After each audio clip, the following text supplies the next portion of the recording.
Ang Paper Princess. Summer holiday noon. At ang munting si Alexa ay nasa bahay ng kanyang lola. Gutom na ba ang aking munting anghel? Hindi.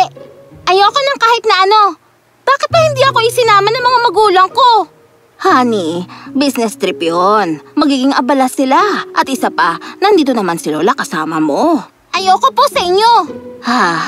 Alam mo, gusto kita. Sa totoo lang, mahal kita. Anong masasabi mo sa mga laruang binili ko para sa'yo, Apo? Ayoko po na mga pangit na laruan na yan. Sigurado ka ba?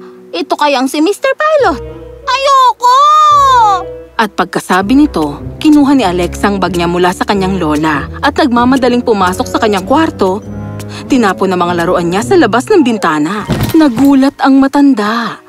Pero kilala niyo naman ang mga lola.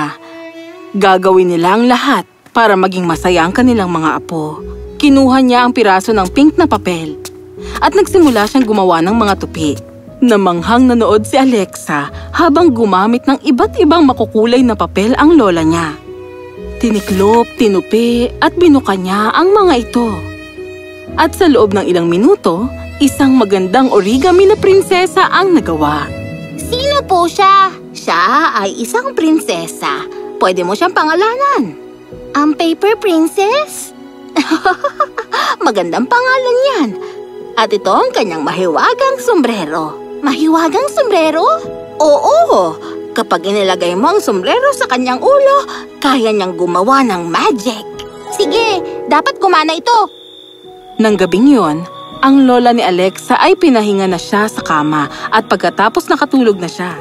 Isang mahabang araw ito para sa kanya. At ang matanda ay pagod na rin. Good night, mahal ko.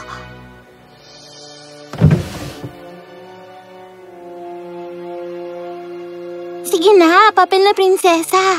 Ipakita mo ang magic mo. Sige na, isuot mo ng hat mo. Mag-magic ka na. Isa kang walang kwentang laruang ginawa ni Lola. Ayoko na rin sa'yo. At hindi kita kailangan.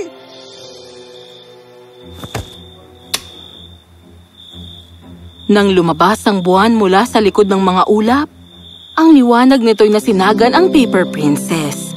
At, sinag ng buwan! Sinag ng buwan! Dapat ako magmadali. Sino ka ba? Wow! Akala ko hindi mo ako tatanungin. Hi, Incy. Tulungan mo ako maabot ng bintana. Sabihin mo lang, ano bang kailangan mo? Salamat, Ginoo. Tatakbo na ako. Wow! Tama nga yan! Okay, kailangan ko makuha ang sombrero ko nang hindi siya nagigising at nang makaalis na rito. Ayun ang sombrero ko. Ang Paper Princess ay tumakbo papunta sa papel niyang sombrero. Pero nang kukunin niya na ang sombrero niya... Kailangan mo mahiwagang sombrero? Sinubukan tumakbo ng Paper Princess. Pero sobrang liit niya para makapagtago sa sahig. At si Alexa ay simpleng kinuha siya. Ay, pakawalan mo ako! Hindi yun ganun kadali. Ikaw ang aking laruan, tanda mo pa? Tinapon mo na ako. Oo. Ano? Ang laruan ko, ang hiling ko.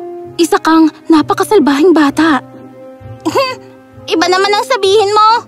Pakiusap. Please, pakawalan mo na ako. Hindi mo naiintindihan kung ano ang nakataya rito. Oo, tama ka. Hindi. Pakiusap, pakinggan mo ako. Kung hindi ako makakarating sa floating palace bago sumikat ang araw, wawasakin ng Pink Witch ang kaharian ko. Ano? Ang Pink Witch? Oo. Alam mo ba, isa akong totoong prinsesa. Ginamitan ako ng Pink Witch ng mahika at ginawa akong isang puno. Akala ko katapusan ko na. Hanggang sa isang araw, may matandang ermitanyo na biglang tumigil at tumingin sa akin. Bakit ka naman umiiyak, puno? Ikaw, naririnig mo ko? Oo. Sinabi ko sa kanya ang lahat. Pagtungtong ko ng 25 taon, gagawin ng aking ama ang witch na nagpapanggap na ako bilang reyna at ibibigay niya ang kanyang golden spear of magic. Gamit ito, kaya niyang gumawa ng isang malaking pagkasira. Makapangyarihan ang Pink Witch. Nakilala ko. At pati na rin ang mahika niya. Hindi ko kayang baliktarin ito, pero kaya kong magagay ng isa pang mahika rito. Hocus pocus, tie this at locus. Sa pamamagitan ng kalikasan at teknolohiya, mag-iibang anyo ka. Ikaw ay magiging isang prinsesa na gawa sa origami. At sa oras na masinagan ka ng liwanag ng buwan, ikaw ay babangon. Isuot mo ang mahiwagang sombrero at lumipad ka. Papunta sa mundo kung nasa ng floating palace dahil doon, tinatago ng masamang witch ang puso niya. Ilagay mo ang mahiwagang sombrero sa kanyang puso at maglalaho na ito sa hangin. Yan ang magiging katapusan ng witch at ng kanyang sumpa. Pero tandaan mo, ang daan sa floating palace ay puno ng kahirapan. At kailangan mong hanapin ang puso at tapusin ito bago pa sumikat ang araw. Kung hindi, yan na ang magiging katapusan mo. Sundan mo ang buwan at gagabayan ka nito papunta sa floating palace. Sa nakikita mo, kinaumagahan, isang hangin ang bumunot sa akin at dinala ko sa isang pabrika ng mga papel. At nandito na ako, kaya pakiusap, pakawalan mo na ako. Saglit na nag-isip si Alexa. Sa kanya sinabing, Sige, pero sasama ako sa'yo. Ano? Hindi. Masyado itong mapanganib. Sige na nga. Yay! Adventure time! Tara na! Ang sombrero ko. Walang pandaraya to Pangako? Pangako. Binigay ni Alexa ang sombrero sa Paper Princess. At nang isuot niya ito sa kanyang ulo, may lumabas na gintong liwanag sa kanyang katawan. Halika na, tara! Alam mo ba kung nasan talaga ang palasyo? Magpatuloy lang tayo. Bilisan natin.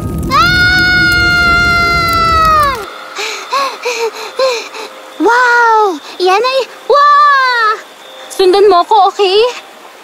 Hocus pocus, tide at locus. Ang Paper Princess ay tumalon sa tubig. At bigla na lang, naging isang isda. Nang sandaling yun, isang malakas na hangin ang nagsimulang umihip at isang bagyo ang nagbabadyang dumating. Halika na, bilisan mo! Sinusubukan ko na! Nagawa ni Alexa na makarating ron sa pangpang at pagkatapos siya ay tumalon mula sa bangka, tumakbo na siya. Sa likod nila, ang malaking alon ay humampas sa mga bato at nagdulot ng paglindol. Hintayin mo ako! Ang Paper Princess ay napansing hindi kakayanin ito ni Alexa, kaya naging isa siyang tagak at dinanggit si Alexa sa kanyang damit at hinila niya ito pataas. Sa ilalim, ang nagngangalit na tubig ay nilamon ng lahat ng mga bato. Maraming salamat! Muntik na ako ron Walang anuman, Alexa. Magpatuloy na tayo. Sandali! Sabihin mo sa akin, kung kaya mo mag-anyong kahit ano, bakit hindi ka na lang maging dragon at lumipad direkta ron? Simple lang. Hindi pa ako nakakakita ng dragon kaya hindi ko kayang gumaya. Oo, mukhang may papalapit. Ayan, ngayon nakakita ka na ng dragon. At nang sandaling yun, ang Paper Princess ay naging isang magiting na dragon. Doble ang laki niya sa isa pang dragon. Umungol siya ng napakalakas. Wow!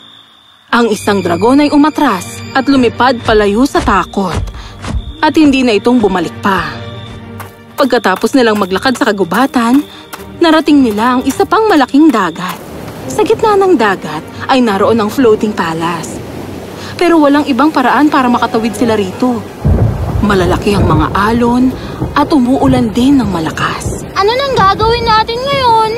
Huwag kang matakot dahil nandito na si Mr. Pilot! Mr. Pilot?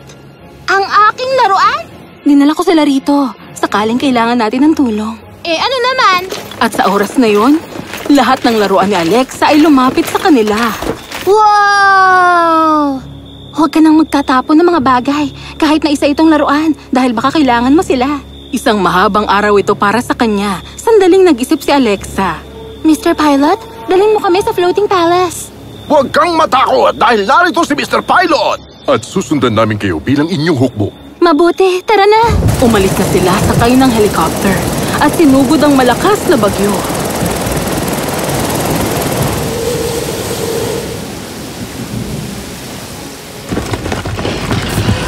Dumating na ang kalaban! Sugod!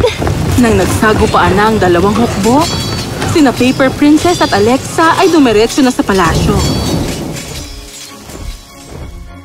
Nang bumukas na ang pinto, bumungad sa kanila ang isang higante na may nakausling ngipin at sumugod sa kanila.